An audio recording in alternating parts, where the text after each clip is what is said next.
ओम शांति। 13 जनवरी 2024 की साकार मुरली से होमवर्क।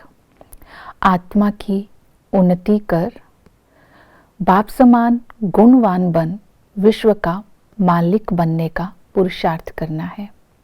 आत्मा की उन्नति के लिए आज याद, पवित्रता और सेवा पर अटेंशन देंगे। याद की भिन्न भिन्न विधियां बाबा ने बताई। बाबा कहते, माम एकम याद करो तो विकर्म विनाश होंगे, आत्मा हेल्दी वेल्दी बन जाएगी। इसे ही कहेंगे आत्मा की उन्नति। हेल्दी अर्थात निरोगी, माया से मुक्त, पापों से मुक्त। वेल्दी अर्थात ज्ञान स्वरूप। फिर 16 कला संपन्न भी बनेगी। और इसी के लिए सतो प्रधान आत्मा तब बनती है जब निराकार बाप आकर ज्ञान की वर्षा करते हैं और हम सदा ही रूहानी यात्रा में रहते हैं। तो इस तरह आत्मा की उन्नति होती जाती है। इसकी दूसरी विधि बताई बाबा ने कहा, कम से कम 8 घंटा बाबा की याद, 8 घंटा सर्विस में रहना है। इसलिए बाप के साथ रूहानी प्यार होना चाहिए। बाबा साजन है, हम सब आत्माएं उस रूहानी साजन की सुहागिन हैं। उसकी याद में रहकर आत्मा की जंक को उतार कर उसके साथ मुक्ति, जीवन मुक्ति में जाना है। वही रूहानी साजन बाप भी है। उस बाप के संबंध से उससे विश्व के मालिक बनने का वर्षा लेना है। वही टीचर बन करके हमें पढ़ाते हैं। इस पढ़ाई को बुद्धि में रखना है, क्योंकि इस पढ़ाई को पढ़ने से ही हम भविष्य में ऊंच पद पाते हैं। तो ये पढ़ाई पर सदा ही अटेंशन देना है। तीसरा है वो सतगुरु बन करके हमें दुखों से लिबरेट करते हैं और मुक्ति, जीवन मुक्ति में ले जाते हैं।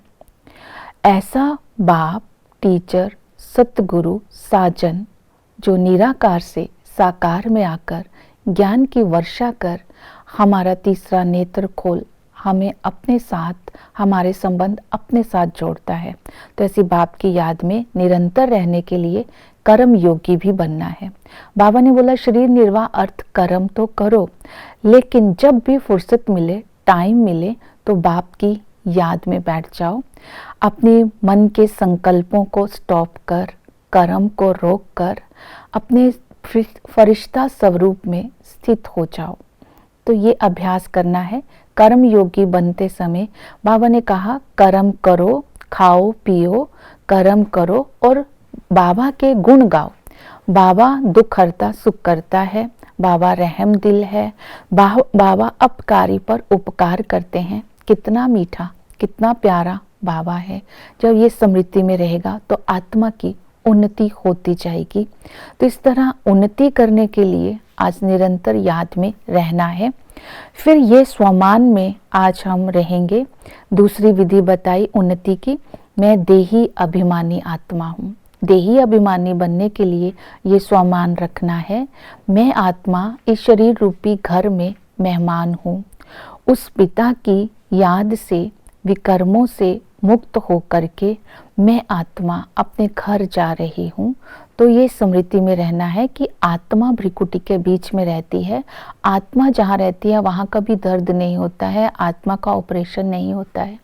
आत्मा ही इस शरीर में होती है तो मत लेती है। आत्मा शरीर से अलग हो जाए तो कोई मत नहीं ले सकती। आत्मा के अंदर ही धारणा होती है। तो इस तरह देही अभिमानी मन बाप की याद में रहना है। जिसे बाबा ने बोला, अपने को आत्मा समझ, माम एकम याद करो। पवित्रता के लिए बाबा ने बोला, जब तक तुम याद में नहीं रहते तब तक तुम पवित्र भी नहीं बन सकते। तो पवित्र रहने के लिए कुछ धारणाओं पर अटेंशन देनी है। बीती बातों को बीती करना है, बीती बातों को बीती कर हर्षित रहना है। फिर बाबा ने धारणा के लिए कहा, महावीर बनना है, अंगद बनना है, आंखों को सिविल बनाना है, आंखों के द्वारा क्रिमिनल कर्म नहीं होना चाहिए, एक बाप की ही मत पर चलना है। और फिर बाबा ने कहा कि बाबा का चित्र 32 गुणों वाला सामने रख करके उनके गुणों को जीवन में धारण कर गुणवान बनना है। तब हम पवित्र बनेंगे और आत्मा की उन्नति हो सकेगी। फिर बाबा ने कहा सर्विस करेंगे तो भी आत्मा की उन्नति होगी, लेकिन सर्विस करते शरीर को भी न्यौछावर करना है, ये बताना है ज्ञान का चिंतन करके। कृष्ण ने जो चक्र चलाया उससे किसी की हिंसा नहीं करी, ये हमारा स्वदर्शन चक्र है कि सतयुग में हम फर्स्ट क्लास शरीर थे, हम 16 कला संपूर्ण थे, एक धर्म था और सुखी थे। द्वापर में दुखी हुए क्योंकि आत्मा विकारों में चली गई और दुखों के कारण अंत में बाबा आकर के हमें मुक्ति, जीवन मुक्ति का रास्ता बताते हैं। बाबा भी इस ड्रामा में बंधा हुआ है। इस तरह सर्विस भी करनी है, याद में भी रहना है, पवित्रता की धारणा भी करनी है। ओम शांति।